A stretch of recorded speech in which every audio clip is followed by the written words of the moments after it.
করছি। আলহামদুলিল্লাহ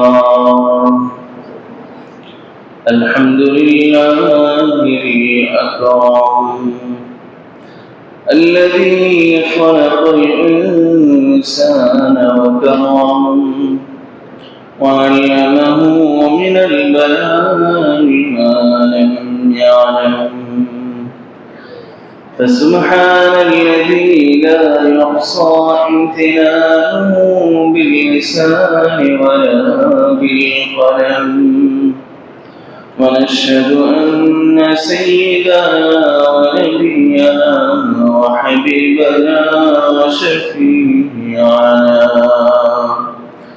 وطبيبنا وطبيب قلوبنا وأولانا ومولانا محمدا عبده ورسوله الذي أوتي جوامع الكلم ومنابع الحكم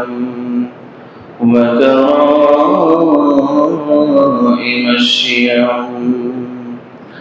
وصلى الله تعالى عليه وعلى آله وأصحابه نجوم الطريق الأمم أما بعد فأعوذ بالله من الشيطان الرجيم يا أيها الذين آمنوا قوا أنفسكم وأهليكم نارا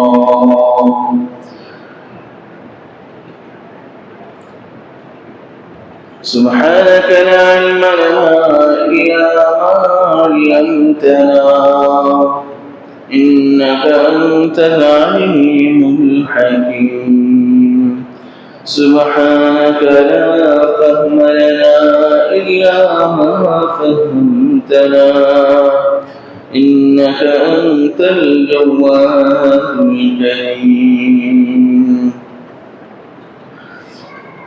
মহান আল্লাহ রাব্বুল আলামিনের দরবারে লাখো কোটি শুকরিয়া,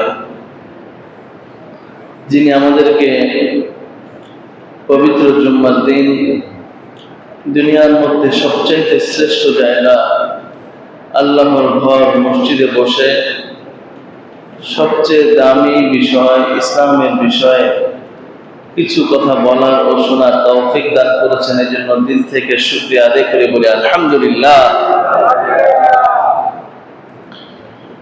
অসংখ্য দরুদ সালাম সর্বশেষ নবী সর্বশ্রেষ্ঠ নবী বিশ্ব নবী হযরত মুহাম্মদ মুস্তাফা সাল্লাল্লাহু আলাইহি ওয়াসাল্লাম, সকলে বলি সাল্লাল্লাহু আলাইহি ওয়াসাল্লাম। সম্মানিত উপস্থিতি, গত জুম্মায় আপনাদের সামনে আলোচনা করেছিলাম আমাদের এই যে কুরবানি গেল, কুরবানি আমাদেরকে কি শিখায়, কুরবানির শিক্ষা কি, কুরবানি থেকে শিক্ষণীয় বিষয় কি কি, আমরা কি শিখতে পারি এখান থেকে, এ সম্পর্কে আলোচনা চলছিল।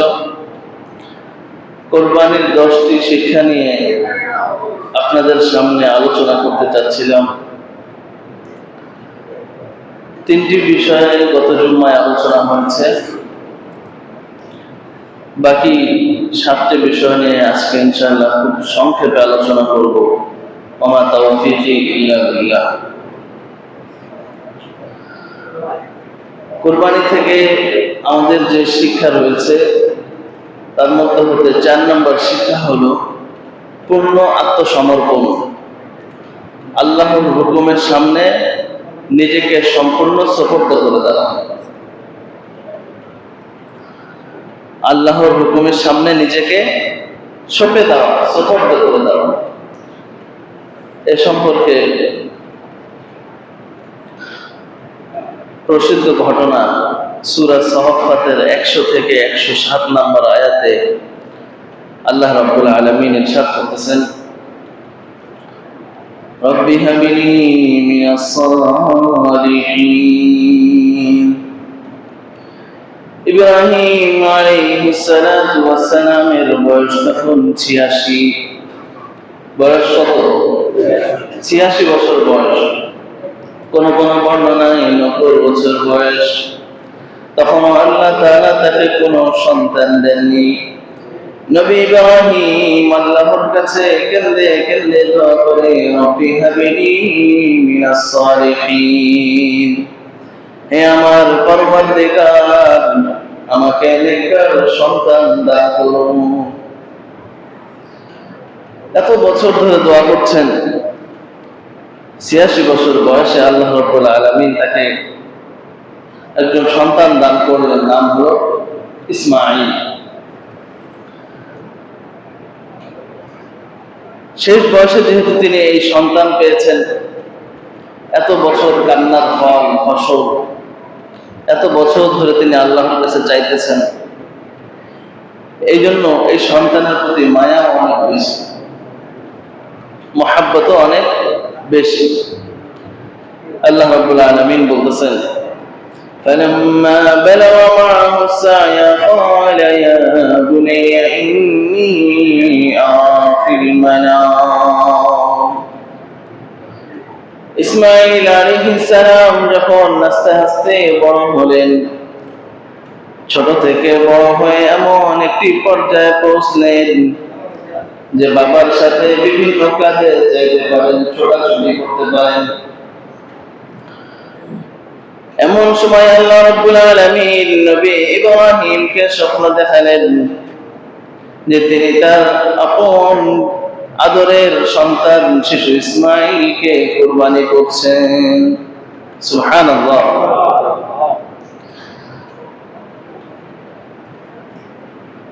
ইব্রাহিম আলাইহিস সালাম তার ছেলে ইসমাঈল আলাইহিস সালামকে বললেন, ইয়া বুনাইয়া ইন্নী আরা ফিল মানামি আন্নী আযবাহুকা ফানজুর মাযা তারা। হে আমার সন্তান, আমি তোমাকে স্বপ্নে দেখছি যে আমি তোমাকে কুরবানি করতেছি। সুবহানাল্লাহ। নবীদের স্বপ্ন ওহী হয়। নবীদের স্বপ্ন কোনো মিথ্যা স্বপ্ন, আজগুবি স্বপ্ন, ভয়ের স্বপ্ন, শয়তানের স্বপ্ন এগুলো হয় না। তো তিনি যেহেতু ইসমাঈল আলাইহিস সালামকে স্বপ্নে কুরবানি করতে দেখলেন, তার মানে আল্লাহর পক্ষ থেকে এই হুকুম, এই ওহী আসতেছে যে এখন এই আদরের সন্তানকে জবাহ করতে হবে। ইব্রাহিম আলাইহিস সালামের উপরে জীবনে অনেক পরীক্ষা গিয়েছে। আপনারা সকলে জানেন, জালেম বাদশা নমরুদ ইব্রাহিম আলাইহিস সালাম আল্লাহর একত্ববাদের দাওয়াত দেওয়ার কারণে তাকে আগুনে নিক্ষেপ করেছে। তিনি আগুনে ঝাঁপিয়ে পড়তে সামান্যতম দ্বিধা, চিন্তা, সংশয়, টেনশন করেন। ওনার নিজের জীবনের উপর দিয়েও পরীক্ষা গেছে, এখন ওনার যে আদরের সন্তান তার জীবনের উপরও আল্লাহ তাআলা একটা পরীক্ষা নিচ্ছে।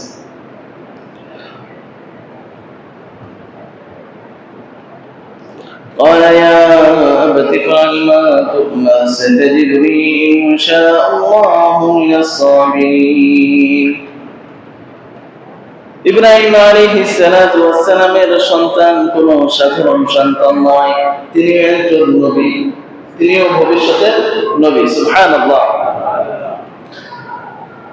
তিনি যখন শুনলেন যে ইব্রাহিম আলাইহিস সালামকে আল্লাহ তাআলা স্বপ্নে আমাকে কুরবানি করতে দেখিয়েছেন, তার মানে বোঝা গেল এটা আল্লাহর নির্দেশ, আল্লাহ তাআলা এটা করতে বলছেন। তিনি তার বাবাকে জানিয়ে দিলেন, ইয়া আবাতি ফাআল মা তু'মার, হে আমার পিতা, আপনাকে যে আদেশ করা হয়েছে আপনি সেই আদেশ পালন করুন। সুবহানাল্লাহ। সাতাজিদুনি ইনশাআল্লাহু মিনাস সাবিরিন, আমাকে কুরবানি হয়ে যেতে হবে, জবাই হয়ে যেতে হবে, এই ভয়ে আমি কখনো পালাবো না। আমাকে আপনি ধৈর্যশীলদের অন্তর্ভুক্ত করেন। সুবহানাল্লাহ। فلما أسلما وتله للجبين, বাপ বেটা ইব্রাহিম এবং ইসমাঈল আলাইহিস সালাম যখন আল্লাহর নির্দেশ পালনার্থে তার আপন সন্তান ইসমাঈল আলাইহিস সালামকে কাঁধ করে শোয়ালেন। وناديناه أن يا إبراهيم قد صدقت الرؤيا إنا كذلك نجزي المحسنين। ইব্রাহিম আলাইহিস সালাতু ওয়াস সালামের উপরে ছিল আগুনের পরীক্ষা। আগুনে ওনাকে নিক্ষেপ করা হয়েছে, কিন্তু যেই রশি দিয়ে বেঁধে ওনাকে আগুনের মধ্যে ফেলা হচ্ছে সেই রশি পড়ে গিয়েছে, কিন্তু ইব্রাহিম আলাইহিস সালামের শরীরের একটি পশমও পড়েনি। সুবহানাল্লাহ। আল্লাহ তাআলা নিজের কুদরত দেখালেন। ওই জায়গায় আগুনকে তিনি নির্দেশ দিয়েছিলেন, ইয়া নারু কুনি বারদান ওয়া সালামান, হে আগুন তুমি ঠান্ডা হয়ে যাও। এখন আগুন যদি বেশি ঠান্ডা হয়ে যায়, ফ্রিজের মতো বরফ হয়ে যায়, তাহলে কষ্ট হবে না? এজন্য আল্লাহ তাআলা সাথে সাথে আদেশ দিলেন ওয়া সালামান, শান্তিদায়ক ঠান্ডা হয়ে যাও, এসির মতো ঠান্ডা হয়ে যাও। সুবহানাল্লাহ। এই জায়গাও আল্লাহ তাআলা নিজের কুদরত দেখালেন। ইব্রাহিম আলাইহিস সালাম ছুরি দিয়ে যতই চেষ্টা করতেছেন জবাই করতে, আল্লাহ তাআলা ছুরিকে জবাই করার ক্ষমতা হারিয়ে ফেলতে বললেন। ইসমাঈল আলাইহিস সালাম জবাই হলেন না। সুবহানাল্লাহ।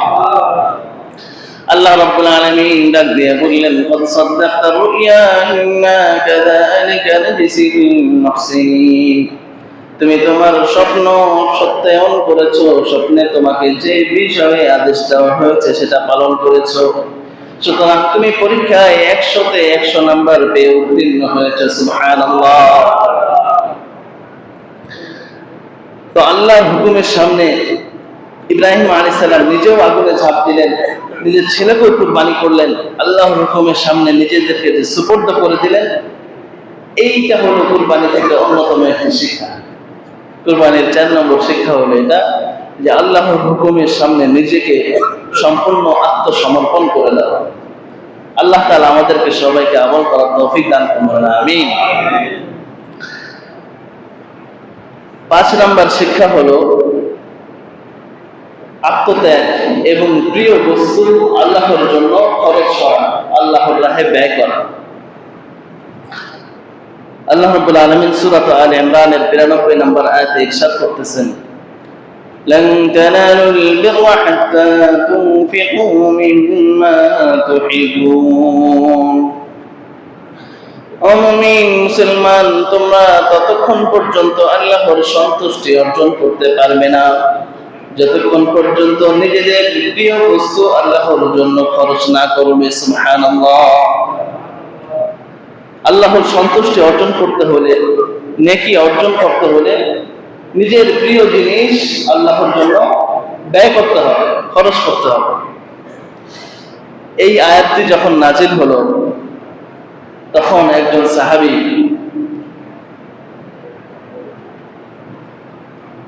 নিজের সবচেয়ে প্রিয় বস্তু আল্লাহর রাহে খরচ করলেন। এই সম্পর্কে যে ঘটনাটি এসেছে সহিহ বুখারী শরীফের 1461 নম্বর হাদিসে, সহিহ মুসলিম শরীফের 998 নম্বর হাদিস। সাহাবীর নাম হলো আবু তালহা আল আনসারী। আবু তালহা আল আনসারী, তিনি ছিলেন আনসারী সাহাবী। এই আবু তালহা রাদিয়াল্লাহু আনহু অনেকগুলো খেজুর বাগান ছিল। আমাদের দেশে সাতক্ষীরায়, রাজশাহী বিভাগে যাদের বাড়ি, এদের অনেকের আম বাগান থাকে, দিনাজপুরে যারা লিচু বাগান থাকে, ঈশ্বরদীপ আপনাদের দিকে এদের লিচু বাগান থাকে, কাঁঠাল বাগান থাকে অনেকের। তো আরবে যেহেতু খেজুর হয় সুন্দর, খেজুর, জলপাই ইত্যাদি, তো এই আবু তালহা রাদিয়াল্লাহু আনহু এই সাহাবীর অনেকগুলো খেজুরের বাগান ছিল। একদিন উনি বাগানে দাঁড়িয়ে মনোযোগ দিয়ে নামাজ আদায় করতেছেন, নফল নামাজ। ফরজ নামাজ তো জামাতের সাথে আল্লাহ রাসূলের পিছনে আদায় করতেন। আবু তালহা আল আনসারী রাদিয়াল্লাহু তাআলা আনহু একদিন নিজ বাগান বাইরুহা নামক বাগানে নফল নামাজ আদায় করতেছেন। বাগানের গাছগুলো ছিল এত ঘন ঘন, নিচ থেকে আকাশ দেখা মুশকিল হয়ে যেত। সারি সারি গাছ, ঘন ঘন গাছ আর গাছের ফল, এই কারণে আকাশ দেখাই কি কষ্ট হয়ে যেত। হঠাৎ এই মুহূর্তে একটি পাখি ঢুকলো। পাখি গাছের ফল খায় না, বাগানের মধ্যে যখন একটি পাখি ঢুকলো, পাখি তো আর বের হওয়ার রাস্তা পায় না, এদিক এদিক ছুটাছুটি করে। নামাজের মধ্যে যদি আপনি কোনো জিনিসের আওয়াজ পান, শাঁ শাঁ করে আওয়াজ করতেছে, তাহলে নামাজের মধ্যে থেকে মনোযোগ ওইদিকে চলে যায়। তো সাহাবী আবু তালহা নামাজ পড়া অবস্থায় পাখির দিকে মনোযোগ চলে গেছে। পাখি এদিক থেকে ওদিক যায়, ওদিক থেকে ওদিক যায়, বের হতে পারে না, ইনি ওইদিক ওদিক তাকাইতেছেন। এমন করতে করতে কয় রাকাত নামাজ পড়ছেন সেটা ভুলে গেছেন। অনেকক্ষণ যদি অন্যদিকে মন থাকে তাহলে সন্দেহ হয়ে যায় না যে কয় রাকাত নামাজ পড়লাম, কয় রাকাত হলো।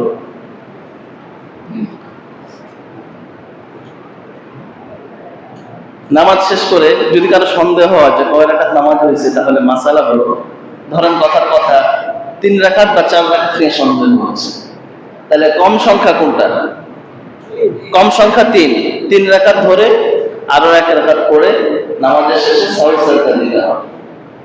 এবং তৃতীয় রাকাত যেটা, সেটাও যেহেতু চতুর্থ রাকাত হওয়ার সম্ভাবনা আছে, এই জন্য 3 নম্বর রাকাতেও আপনাকে বৈঠক করতে হবে। 3 নম্বর রাকাতেও বৈঠক করবেন, 4 নম্বর রাকাতেও বৈঠক করবেন, এরপরে সেজদা সহু দিয়ে নামাজ শেষ করতে হবে।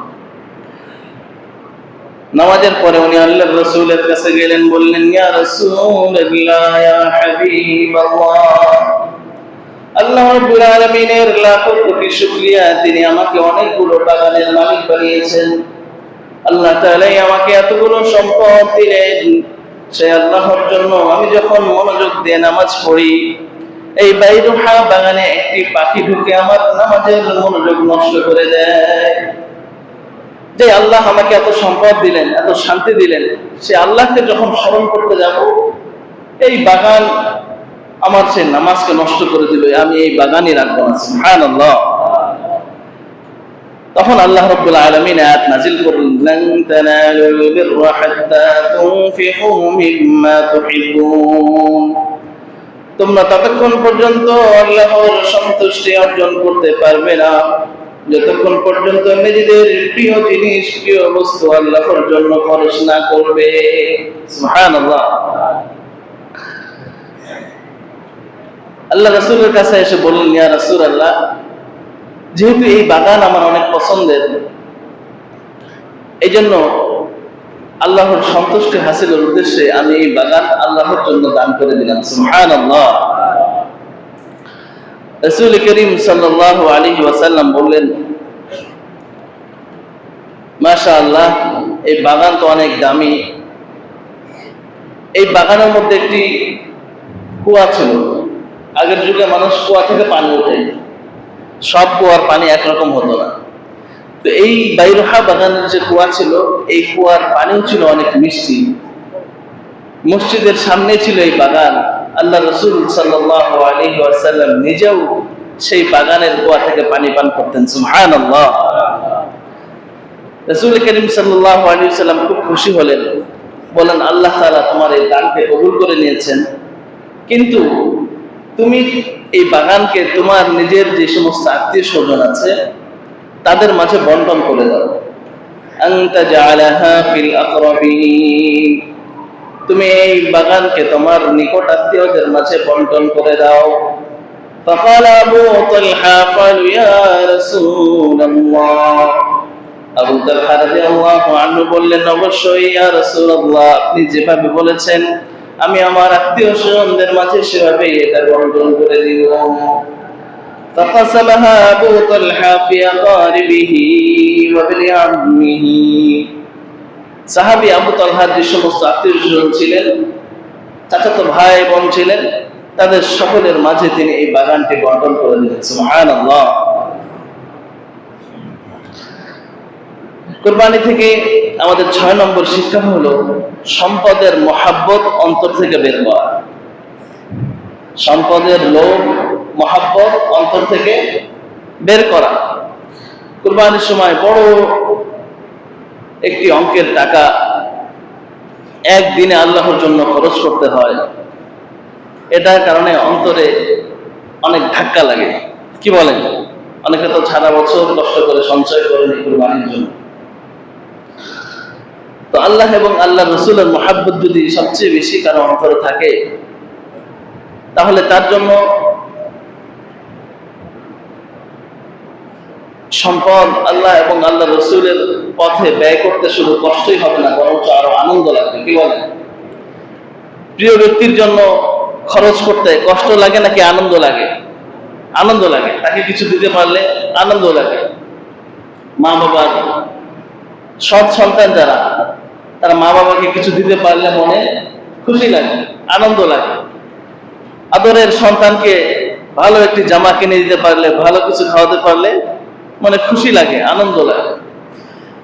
তো আল্লাহ এবং আল্লাহ রসুলের মহাব্বত অন্তর আছে কিনা, নাকি সম্পদের মহাব্বতে বেশি, এটা পরীক্ষা করার জন্য আল্লাহ রাব্বুল আলামিন কুরবানির বিধান দিয়েছে। সুতরাং কুরবানি থেকে আমাদের 6 নম্বর শিক্ষা হলো সম্পদের মহাব্বত অন্তর থেকে বের করা। সহিহ বুখারী শরীফ হাদিস নাম্বার 1419, মুসলিম শরীফ হাদিস নাম্বার 1032, আবু হুরায়রা রাদিয়াল্লাহু তাআলা আনহু থেকে বর্ণিত, جاء رجل إلى النبي صلى الله عليه وسلم فقال يا رسول الله أي الصدقة أعظم أجرا। এক ব্যক্তি রাসূল করিম সাল্লাল্লাহু আলাইহি ওয়াসাল্লামের কাছে এসে বললেন, ইয়া রাসূলুল্লাহ, কোন সাদকায় সবচেয়ে বেশি সওয়াব লাভ হবে, কোন দানের বিনিময়ে আল্লাহ রাব্বুল আলামিন সবচেয়ে বেশি পুরস্কার দিবেন? فقال ما وابك لتنبئنه أن تصدق وأنت صحيح شحيح تخشى الفقر وتأمل البقاء। বিশ্বনবী রাহমাতুল লিল আলামিন বললেন, তুমি সুস্থ সবল থাকা অবস্থায় আরো অনেক দিন বাঁচবে এই ধরনের আশা অন্তরে আছে এবং দারিদ্রতার ভয়ও আছে। এমন অবস্থায় তুমি যদি দান করো, সেই দান আল্লাহ রাব্বুল আলামিনের কাছে সবচেয়ে বেশি দামি। সুবহানাল্লাহ। ولا تمهل حتى إذا بلغت الحلقوم قلت لفلان كذا ولفلان كذا وقد كان لفلان। আর যদি কোনো ব্যক্তি সারা জীবন কৃপণতা করে, আল্লাহর জন্য খরচ না করে, যখন একদম মৃত্যুর সময় কাছে চলে আসছে, তখন জাহান্নামের ভয়ে বলে যে আমার এতটুকু সম্পদ অমুক জায়গায় দান করে দিও, অমুক জায়গায় দান করে দিও। এখন আর তার বাঁচার আশা নাই, মারা যাবে। এই সময় যদি বলে যে আমার এত টাকা অমুক জায়গায় দিও, অমুক জায়গায় দিও, এই দান আল্লাহর কাছে পছন্দ না। সুস্থ সবল থাকা অবস্থায় স্বাভাবিকভাবে মানুষ এই উম্মতের হায়াত 60 থেকে 63 বছর, 60 থেকে 70 বছর। বিশ্বনবী 63 বছর বেঁচেছেন। আবু বকর রাদিয়াল্লাহু আনহু 63 বছর হায়াত লাভ করেছেন। ওমর রাদিয়াল্লাহু আনহু 63 বছর বেঁচেছিলেন। তো স্বাভাবিকভাবে মানুষ 60-70 বছর পর্যন্ত বাঁচে। এই শেষ বয়সে এসে যদি কোনো ব্যক্তি নিজের সম্পদ দান করে, সেই দান আল্লাহর কাছে অত বেশি প্রিয় না। বরং যখন সুস্থ আছে, সবল আছে, আর অনেক বছর বাঁচবে, ভবিষ্যতে কি হয়, অসুখ বিসুখে টাকা খরচ হয়ে যায় নাকি দারিদ্রতা আসে, এই ধরনের ভয় আশঙ্কা আছে। এই ধরনের রিস্ক নিয়েই যদি কোনো ব্যক্তি দান করে, সেই দান আল্লাহ রাব্বুল আলামিনের কাছে সবচেয়ে বেশি প্রিয়। বলেন সুবহানাল্লাহ। কুরবানির 7 নম্বর শিক্ষা হলো আত্মকেন্দ্রিকতা পরিহার। শুধু নিজের খাওয়ার চিন্তা, নিজের পড়ার চিন্তা, নিজে ভালো থাকার চিন্তা, শুধু নিজের চিন্তা, এটাকে বাদ দাও। বরং মানুষ যেহেতু সামাজিক জীব, সমাজের সাথে মিলেমিশে থাকতে হয়, এই জন্য সমাজের সব মানুষের সাথে মিলেমিশে সকলের কাঁধে কাঁধ রেখে একসাথে চলা, এটা হলো কুরবানির 7 নম্বর শিক্ষা। মহান আল্লাহ রাব্বুল আলামিন সূরাতুল হজ 17 নম্বর পারা 18 নম্বর পৃষ্ঠা 28 নম্বর আয়াতে ইরশাদ করতেছেন, ليشهدوا منافع لهم ويذكروا اسم الله في أيام معلومات على ما رزقهم من بهيمة الأنعام فكلوا منها وأطعموا البائس الفقير। কুরবানির গোশত বিতরণ সম্পর্কে রব্বুল আলামিন ইরশাদ করতেছেন, ফাকুলু মিনহা, তোমরা নিজেরাও কুরবানির গোশত খাও, ওয়া আত'ইমুল বাঈসাল ফাকির, দরিদ্র অভাবগ্রস্ত মানুষদেরকেও তোমরা কুরবানির গোশত দাও। তো তাহলে কুরবানি যখন আসে, আমরা যখন আত্মীয় স্বজন, প্রতিবেশী, গরিবদেরকেও কুরবানির গোশত দিই, তখন আমাদের এই একটা প্র্যাকটিস হয় যে আমরা এই ঈদে শুধু নিজেরাই ভালো খাবো না, বরঞ্চ সবাই মিলেমিশেই ভালো থাকবো। তো কুরবানির এই 7 নম্বর শিক্ষা আমাদের জীবনের প্রতিটা ক্ষেত্রেই প্র্যাকটিস করা দরকার। সেটা হলো আত্মকেন্দ্রিকতা, শুধু নিজের কথা চিন্তা না করে সমস্ত মুসলমান মিলেমিশে যাতে ভালো থাকতে পারে সেই চিন্তা। আল্লাহ রাব্বুল আলামিন আমাদেরকে আমল করার তৌফিক দান করুন, বলেন আমিন। 8 নম্বর শিক্ষা হলো ধৈর্য এবং আত্মসংযমের চর্চা। কুরবানি আমাদেরকে ধৈর্য শেখায়। কুরবানি আমাদেরকে মনে করিয়ে দেয় জাতির পিতা ইব্রাহিম আলাইহিস সালাতু ওয়াস সালাম এবং ইসমাঈল আলাইহিস সালামের ঘটনা। আমরা সামান্য কষ্ট পেলেই সেই কাজ আর করতে চাই না। রোজার সময় অনেকেই কয়েক ঘন্টা না খেয়ে থাকতে হবে, এই জন্য রোজা রাখতে চান না। ফজরের সময় ঘুম ভেঙে, মজার ঘুম ভেঙে, আরামের ঘুম ভেঙে আল্লাহর সামনে দাঁড়াতে হবে, এজন্য অনেকে ফজরের নামাজ পড়েন না। অথচ আল্লাহর সবচেয়ে প্রিয় বান্দা নবীগণ নিজেদের জীবনের বিনিময়ে আল্লাহর হুকুম পালন করেছেন। আল্লাহর হুকুম পালন করতে গিয়ে নিজেদের জীবন বিলিয়ে দিয়েছেন। সেই শিক্ষাই আমরা কুরবানি থেকে পাই। সুবহানাল্লাহ। শিশু ইসমাঈল আলাইহিস সালাম নিজেকে আল্লাহর জন্য কুরবানি করার জন্য রাজি হয়ে গিয়েছিলেন। সুবহানাল্লাহ। ইসমাঈল আলাইহিস সালাম কি বললেন? ইয়া আবাতি ফাআল মা তু'মার সাতাজিদুনি ইনশাআল্লাহু মিনাস সাবিরিন। হে আমার পিতা, আপনাকে আল্লাহ রাব্বুল আলামিন যে আদেশ করেছেন আপনি সেটা পালন করুন। আপনি আমাকে কুরবানি করে দিন, জবেহ করে দিন। আপনি আমাকে অবশ্যই ধৈর্য ধারণকারীদের অন্তর্ভুক্ত পাবেন ইনশাআল্লাহ। আল্লাহু আকবার। মানুষ নিজে মারা যেতে চায়, কিন্তু তারপরেও নিজের জীবনের বিনিময় হলো সন্তানকে বাঁচাতে চায়। আর এই জায়গায় ইব্রাহিম আলাইহিস সালামের জন্য অনেক বড় পরীক্ষা যে নিজ হাতে নিজের পুত্রকে জবাই করতে বলতেছে। এর তুলনায় বাবার নিজের কুরবানি হয়ে যাওয়া সহজ ছিল, তাই না? ছেলেকে কুরবানি দেওয়ার পরিবর্তে নিজেকে যদি ইব্রাহিম আলাইহিস সালামকে যদি আল্লাহ তাআলা কুরবানি হতে বলতেন তাও সহজ ছিল। নিজের চোখের সামনে ছেলেকে কুরবানি করতে বললেন। নবী ইব্রাহিম ও ধৈর্যের সাথে সেই হুকুম মেনে নিলেন, আর ছোট শিশু সেই হুকুম মেনে নিলেন। এই যে ধৈর্যের শিক্ষা আল্লাহ রাব্বুল আলামিন কুরবানির মাধ্যমে আমাদেরকে দিচ্ছেন। আল্লাহ তাআলা আমাদের সকলকে এই শিক্ষা গ্রহণ করার তৌফিক দান করুন, বলেন আমিন।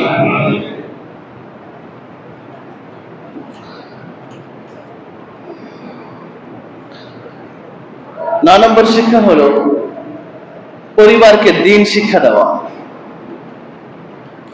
মহান আল্লাহ রাব্বুল আলামিন 28 নম্বর পারা 19 নম্বর পৃষ্ঠা সূরা তাহরিমের 6 নম্বর আয়াতে ইরশাদ করতেছেন, ইয়া আইয়ুহাল্লাযীনা আমানু কু আনফুসাকুম ওয়া আহলিকুম নারা।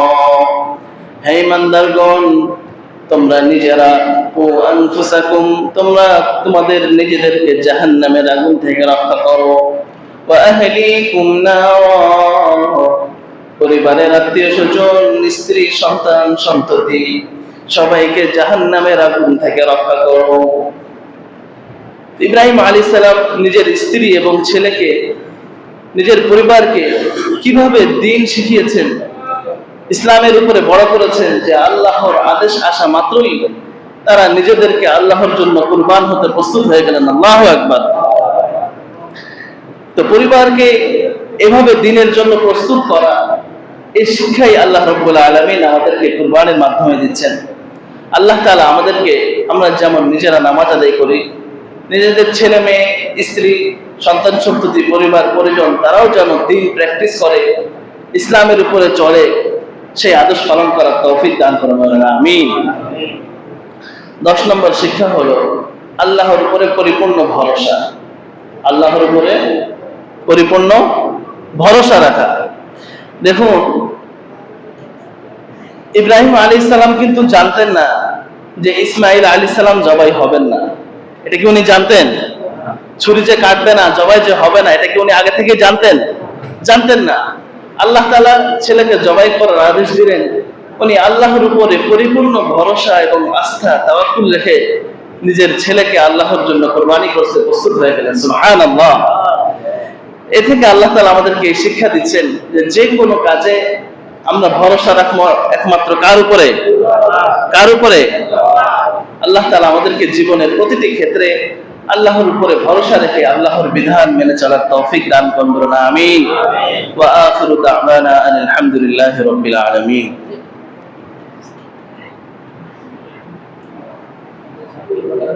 জি, অবশ্যই।